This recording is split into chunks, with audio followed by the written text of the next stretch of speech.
안녕하세요. 빠른 퇴사를 꿈꾸는 따뜻한 자유입니다. 네이버 블로그를 어떻게 키워야 하는지 이 영상 하나로 종결시켜 드리겠습니다. 네이버 블로그, 즉 애드포스트만으로 월 50만원 이상 버는 분들이 전보다 많아지고 있습니다. 애드포스트는 돈이 안 된다, 티스토리를 해야 한다 라는 말도 맞지만 프리미엄 광고를 달 수 있다면 얘기가 달라집니다. 네이버는 2020년부터 지식인 엑스퍼트와 함께 인플루언서라는 제도를 도입시키게 됩니다. 그리고 인플루언서들에게 일정 조건을 만족하면 프리미엄 광고를 달 수 있는 권한이 주어지죠. 기존 애드포스트 수익은 저조했지만 프리미엄 광고를 달 경우 광고 단가가 2배에서 4배까지 증가하기 때문에 블로그 수익이 급증하게 된답니다. 그렇기에 애드포스트가 돈이 안 된다는 말은 맞기도 하고 틀리기도 한 것이죠. 그동안 애드센스에게 밀려있던 네이버가 작정하고 수익을 높여준 것이라고 생각합니다. 이렇게 되면 네이버 블로그만으로도 충분히 월 50만원 이상을 만들어낼 수 있다는 소리죠. 그래서 오늘은 네이버 블로그를 어떻게 키워야 하는지 이 영상 하나로 종결시켜 드리겠습니다.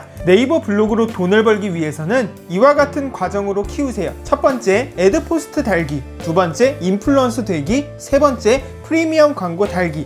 그래야 큰 돈을 벌 수 있답니다. 첫 번째, 애드포스트를 다는 방법은 굉장히 간단하죠. 명확한 3가지 조건만 만족하면 바로 3일 이내에 승인이 된답니다. 그 3가지 조건은 바로 첫 번째, 블로그 개설한 지 90일 이상이 될 것. 두 번째, 전달 기준 일평균 방문자가 100명 이상이 될 것. 세 번째, 작성글 50개 이상이 될 것입니다. 이 조건 중에 1번과 3번은 저절로 달성이 될 것이기 때문에 우리는 2번만 신경 쓰면 된답니다. 네이버 블로그 방문자 수를 초기에 늘리기 위해서는 여러분도 아시다시피 경쟁력 있는 키워드를 사용해라 이죠.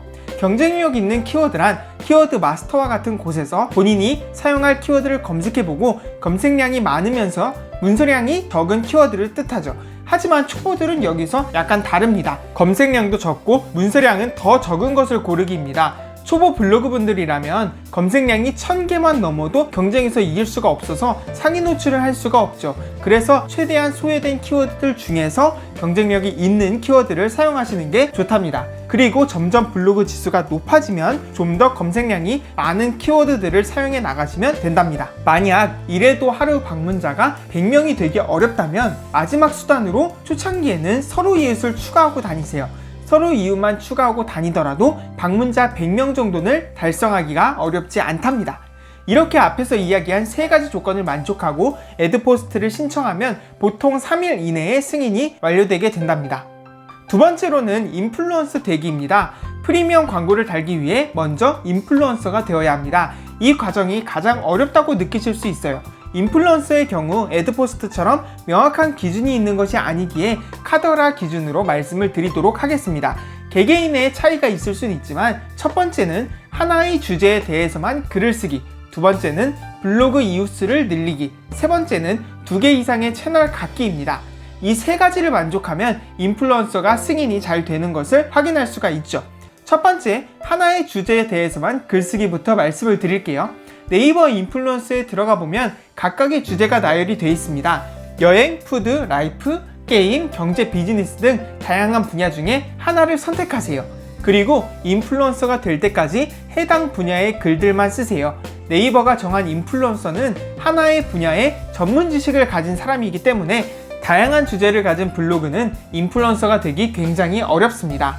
두 번째로 블로그 이웃수 늘리기는 가장 기본적인 조건이라고 할 수 있어요. 이웃수가 많은 것은 다다익선이니 인플루언서가 되기 전까지 서로 이웃을 통해 최대한 늘려주는 것이 좋답니다. 세 번째는 2개 이상의 채널을 갖기입니다. 이것은 절대적인 기준은 아니에요. 블로그만 가지고도 인플루언서가 된 분들도 있기 때문이죠. 하지만 2개 이상 채널을 갖는다면 인플루언서가 될 확률이 훨씬 높아진답니다. 인플루언서가 생긴 목적이 네이버에서 경쟁업체인 유튜브, 인스타그램 등에서 활동하는 사람들을 끌어오기 위한 것도 있어요. 그렇기 때문에 다른 채널의 팬, 구독자 수가 인플루언서가 되는데 굉장히 긍정적인 영향을 미칩니다. 하지만 인플루언서가 되기 위해 유튜브 채널을 만들고 구독자를 늘리는 것은 부담스럽기 때문에 가장 만만한 인스타그램을 한번 노려보세요. 인스타그램은 마파를 통해 얼마든지 팔로우 수를 늘리기 쉽기 때문에 다른 채널보다 빠르게 사람들을 모을 수 있을 거예요. 채널의 팔로우 수, 구독자 수의 기준은 없어요. 그렇기 때문에 인플루언서가 될 때까지 조금씩 늘려나가면 된답니다. 그리고 인플루언서가 될 때까지 계속적으로 글을 발행하면서 방문자들을 모아 나가면 되겠죠. 네이버는 인플루언서 제도를 만들고 일반 블로거들보다 인플루언서들을 위한 혜택을 계속적으로 늘려가겠다라고 공개를 했죠. 블로그 지수의 긍정적인 영향은 물론 인플루언서 탭까지 생겨 경계를 만들기도 했답니다. 또한 뒤에서 이야기하겠지만 키워드 챌린지에 해당하는 키워드의 경우 인플루언서를 일반 파워블로그보다 더 위쪽에 상위 노출을 시켜준답니다. 그리고 이 키워드의 수는 무한대로 네이버가 늘려나가고 있죠. 그러니 본인이 네이버 블로그를 하겠다고 마음을 먹었다면 인플루언서 단계까지는 키우셨으면 좋겠다고 생각합니다. 여기까지만 하더라도 네이버 블로그로 성공할 준비가 어느 정도 끝났다고 할 수 있어요. 마지막 프리미엄 광고까지 갈지는 본인이 판단하시면 된답니다. 세 번째로 드디어 프리미엄 광고 달기 단계입니다. 이 단계로 넘어가는 것이 본인의 선택이라고 한 이유는 네이버 정책이 조금 변경되었기 때문인데요. 인플루언서가 생긴 2020년도 초만 해도 초창기였기 때문에 인플루언서 팬 3,000명만 모으면 바로 프리미엄 광고가 가능했어요. 팬 모으는 것은 당연히 마팔이 가능하니 금방 달성할 수 있었죠. 하지만 이제 조건이 조금 상향되었답니다. 그렇기 때문에 프리미엄 광고를 달고 수익을 2배에서 4배 이상 늘리고 싶은 분들은 도전을 하시고, 그렇지 않은 분들은 인플루언서 상태까지만 키우셔도 대단하다고 생각을 합니다. 변경된 조건은 다음과 같아요. 첫 번째, 팬 3,000명 또는 본인 주제의 팬수 상위 그룹이 될 것. 둘째는 키워드 챌린지에서 상위 그룹이 될 것입니다. 여기서 말하는 키워드 챌린지란 네이버가 어떤 키워드를 제시하면 그 키워드가 들어간 글을 발행하는 것이랍니다. 예를 들어 네이버가 키워드 주택 청약을 제시했을 때 이 키워드로 인플루언서들이 글을 작성하는 것이죠. 만약 이 키워드에 대해 인플루언서가 2명만 작성한다면 본인이 못해도 2등이 되는 것이기에 상위 그룹에 속할 수 있답니다. 즉 초보 인플루언서 분들은 사람들이 잘 선택하지 않는 키워드로 글을 쓰는 것이 이득이라는 것이죠.